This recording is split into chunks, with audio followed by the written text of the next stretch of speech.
আপনি সব করছেন আর বাকিরা কিছু করে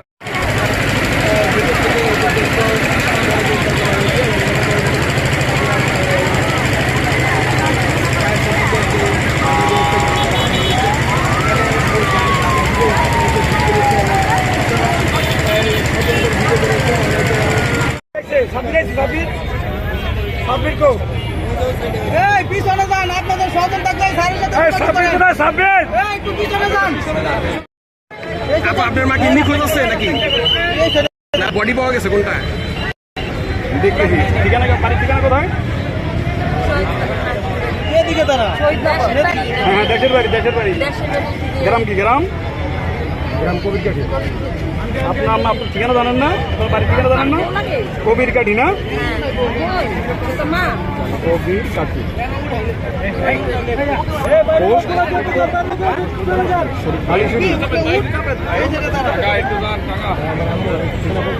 কালীশুরি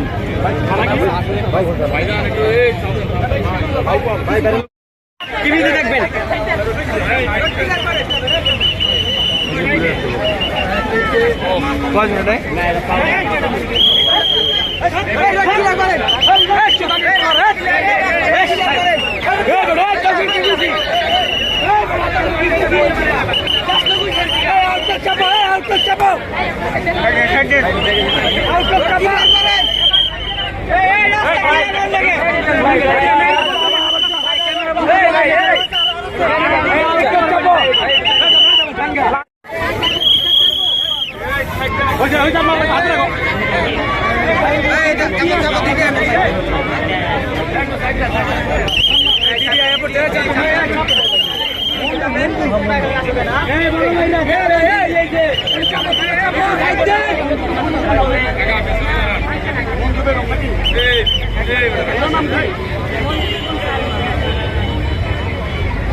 কয়জন ছিল ভিতরে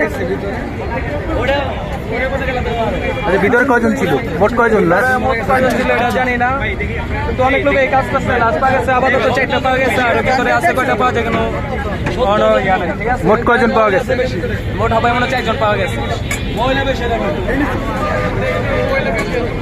এইখানে বলে 5টা মনে না 4টা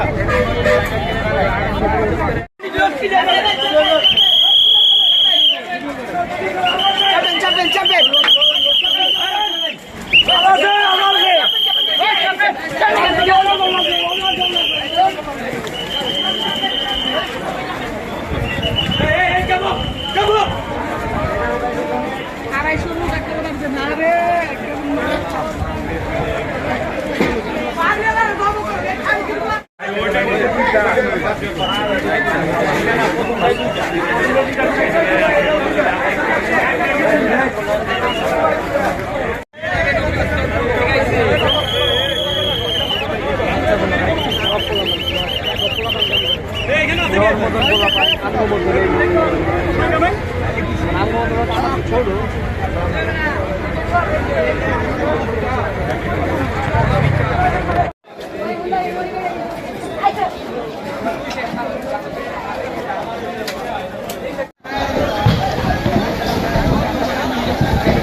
সবাই যদি বাইরে করতে পারবো। আমরা আমাদের নোটিশ এবং যা যা করণীয় সবগুলো আমরা সব সময় করি। আচ্ছা, খরচের কি অবস্থা এখন সব শেষ? আপনাদের মানে ছিল যে এখানে এরকম একটা কারখানা আছে যে জানা ছিল? এই ধরনের কারখানা তো আশেপাশে আপনি দেখবেন আরও আছে। তো এই ধরনের কারখানাগুলোর মধ্যে ফায়ার সেফটি ব্যবস্থা কী থাকা উচিত বা কী রাখবে, এই ধরনের জন্য ইন্সপেক্টর অ্যাসাইন করা আছে, নোটিশ দিচ্ছে তারা। সাইড বাই সাইড যে ধরনের তদারকি করা দরকার আমরা সবই করছি। কয়টা ইউনিট কাজ করেছে? টোটাল 7টা ইউনিট কাজ করছে। 2টা 30 মিনিটের সময় আমরা আগুনটা নিয়ন্ত্রণ দিয়েছি। আপনার পুরো নামটা? আমি ফয়সালুর রহমান, জোন কমান্ডার, ঢাকা দক্ষিণ জোনের দায়িত্বে আছি। Thank you. আচ্ছা, এই সবশেষ প্রশ্ন হচ্ছে, এই যে কারখানার ব্যাপারে আপনারা কি পদক্ষেপ নেবেন যদি আবারও তারা চালু করতে চায়? এটা তদন্ত করা হবে, তদন্ত করে দেখা হবে যে কী ধরনের তাদের এই যে জিনিসগুলোর উপরে ফোকাস দেওয়ার কথা ছিল, ফায়ার সেফটি ব্যবস্থা রাখার কথা ছিল, বা তাদের কী অবস্থা ভিতরের বা ইনফ্রাস্ট্রাকচারের কী অবস্থা, এই জিনিসগুলোর উপরে আমরা তদন্ত করব। বা আগুনটা কীভাবে লাগছে সেই জিনিস আমরা তদন্ত করব, তারপরে আসলে ডিটেল বলা যাবে। কারখানা কর্তৃপক্ষ কাউকে পেয়েছেন? না, এখন পর্যন্ত পাই নাই, তারা কোনো যোগাযোগ করে নাই, কেউ কোনো রেসপন্সও করে নাই। আসলে এইটার নাম কি ছিল, এটা পেয়েছেন আপনারা?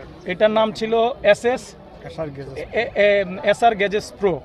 2টা ফ্যাক্টরি আমি যতটুকু জানি, যে পাশাপাশি 2টা ফ্যাক্টরি এখানে ছিল। Thank you. আর প্রশ্ন আছে? ঠিক আছে, থ্যাংক ইউ।